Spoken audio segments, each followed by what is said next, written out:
ಇವತ್ತು ತಾಟ್ಕ ಕೋಳಿ ಗೊಬ್ಬರ ಕೂಡ ಬಂದಿತ್ತ ಒಂದ್ ಲೋಡ್ ಎಷ್ಟಪ್ಪ ಅಂತಂದ್ರೆ 6,500 ಕೂಡ ಬೀಳ್ತೈತೆ. ಶೆಲ್ ಕೂಡ ಒಂದು ಟ್ಯಾಕ್ಟ್ರಿ 700 ರೂಪಾಯಿ ಕೂಡ ತಗೊಂತಾರೆ. ಕರೆಕ್ಟ್ ಒಂದ್ ಎಕರೆ ಬೈಲ್ಕ 3 ಟ್ಯಾಕ್ಟ್ರಿ ಕೂಡ ಹೊಡಿತಾ ಇದ್ರೆ ಚೆಲ್ಲಿರೋ ಗೊಬ್ಬರ ಮಿಕ್ಸ್ ಆಗ್ಬೇಕಲ್ಲ, ಅದಕ್ಕೋಸ್ಕರ ರೋಟ್ರು ಕೂಡ ಹೊಡಿತಾ ಇದ್ರೆ ಅವರ್ಕ 1,200 ರೂಪಾಯಿ ಕೂಡ ತಗೊಂತಾರೆ ರೋಟ್ರು ಅವರು. ಅದೇ ತರ ಬಂಡಿನ ಎತ್ತುಗಳು ನೇಗಿಲ್ ಸಮೇತ ಕೂಡ ಬಂದಿತ್ತು. ಇಷ್ಟೆಲ್ಲ ಏನ್ ಕಣ ಬಂದಿದೆ ಅಂತ ನೀವ್ ಯಾರು ಕೇಳೋದಾದ್ರೆ ನೌಕಲ್ ಬೀಜ ಕೂಡ ಶೆಲ್ ಬೇಕಾಗ್ತೈತೆ. ಯಾವ್ದನ್ನ ಜಾತಿ ಅಂತ ನೀವ್ ಯಾರು ಕೇಳೋದಾದ್ರೆ ವೆಲ್ಕಮ್ ಸೀಡ್ಸ್ ಅಂತ. ಇದು ಒಂದು ತಿನ್ನು ಬಂದ ಕಾಟೆಗೆ 550 ರೂಪಾಯಿ ಬೀಳ್ತೈತೆ. ಕಾಟೆಗೆ 1/4 kg ಕೂಡ ಇರ್ತೈತೆ. ಎಕರೆಕ 12 ಟಿನ್ ಕೂಡ ಬೇಕಾಗ್ತೈತೆ.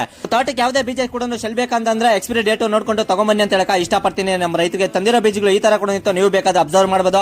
ಅದೇ ತರ ಅಲ್ವೇ ಕೂಡ ಹೊಡ್ಕೊಂಡ್ ಬರ್ತಾ ಇದ್ರೆ ಈ ಕಡೆ ನಾನು ಕೂಡ ಹೊಡ್ಕೊಂಡ್ ಬರ್ತಾ ಇದ್ದೆ. ಎಷ್ಟನ್ನ ತಗೊಂತಾರೆ ಅಲ್ವೇ ಹೊಡೆಯಕ ಒಂದ್ ಎಕರೆ ಬೈಲ್ಕಂತಂದ್ರೆ 2,500 ಕೂಡ ತಗೊಂತಾರೆ. ಅಲ್ವೇ ಹೊಡೆಯೋದು ಏನ್ ಕಣಂತಂದ್ರೆ ಚೆಲ್ಲಿರೋ ಬೀಜ ಕ್ಲೀನ್ ಆಗಿ ಮುಳುಗ್ಬೇಕಂತ ಸ್ವಲ್ಪ ಜನ ಟ್ಯಾಕ್ಟಿದಾಗ ಹೊಡಿತಾರೆ, ಅಷ್ಟು ಮೇಲ್ ಬರಲ್ಲ. ಎತ್ತದಾಗ ಹೊಡೆದ್ರೆ ಅಷ್ಟು ಚೆನ್ನಾಗಿ ಬರೋದು ಅಂತ ಹೇಳಕ ಇಷ್ಟಪಡ್ತೀನಿ. ಅದೇ ತರ ಕಾಲುವೆಗೆ ಕೂಡ ಹೊಡಿಬೇಕಾಯ್ತು. ಮಳೆ ಬಿದ್ದಾಗ ಕಾಲುವೆ ಇದ್ದಾಗ ನೀರು ಹೋಗ್ಲಿ ಅಂತ ಕಾಲುವೆಗೆ ಕೂಡ ಹೊಡಿತಾರೆ. 5 ಅಡಿಗೊಂದು ಟೈಮ್ ನೋಡಿದೆ 2 ಗಂಟೆ ಕೂಡ ಆಯ್ತು. ಮಳೆ ಹನಿಗೆ ಕೂಡ ಬೆಳ್ತಾ ಇತ್ತು. ಮಳೆಯಲ್ಲಿ ಎತ್ತುಗಳ ಜೊತೆಯಲ್ಲಿ ಅಂತ ಇದನ್ನೆಲ್ಲ ಮುಗಿಸಕ ಟೈಮ್ ನೋಡಿದೆ 3 ಗಂಟೆ ಆಗಿತ್ತು. ಊರ್ ಮುಂದೆ ಬಂದ್ರೆ ನನ್ನ ಫ್ರೆಂಡ್ ಈ ಮಾತು ಕೂಡ ಹೇಳಿದ್ನು.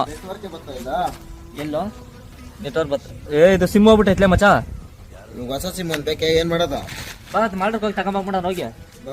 ನನ್ನ ಫ್ರೆಂಡ್ ಹುಡುಗಿ ಬೇಕಾದ್ರೆ ಬಿಟ್ಟಿರ್ತಾನೆ, ಆದ್ರೆ ಮೊಬೈಲ್ ಫೋನ್ ಮಾತ್ರ ಬಿಟ್ಟಿಲ್ಲ. ಸಾಯಂಕಾಲ ಹೊತ್ತು ಎಣ್ಣೆ ಆಗ್ತಾ ಇರ್ತಿಲ್ಲ, ಅದಕ್ಕೋಸ್ಕರ ಎಲ್ಲಿದೆಯಣ್ಣ ಅಂತ ಫೋನ್ ಮಾಡಿ ಕೇಳಕ. ಅದಕ್ಕೋಸ್ಕರ ಸಿಮ್ ತಗೊಳಕ್ ನಾವು ಬಂದಿದ್ದು Malur railway station circle Hosur ಹತ್ರ ಇರುವ ಏರ್ಟೆಲ್ ಆಫೀಸ್ ಕೂಡ ಬಂದಿದ್ರೆ ಇಲ್ಲಿ ಕಳ್ದೋಗಿರೋ ಸಿಮ್ ಕೊಡ್ತಾರೆ, ಹೊಸ ಸಿಮ್ ಕೂಡ ಕೊಡ್ತಾರೆ, ಆಧಾರ್ ಕಾರ್ಡ್ ತಮ್ಮ ಕೂಡ ಏರ್ಟೆಲ್ ಪೇಮೆಂಟ್ ಬ್ಯಾಂಕ್ ಅಕೌಂಟ್ ಕೂಡ ಮಾಡ್ಕೊಡ್ತಾರೆ ಫ್ರೀ ಆಗಿ. ಅದೇ ತರ ಇವರಿಗೆ ವೇಕೆನ್ಸಿ ಕೂಡ ಐತೆ ಅಂತ, ಕೆಲಸ ಮಾಡೋ ಹುಡುಗರು ಕೂಡ ಬೇಕಂತ.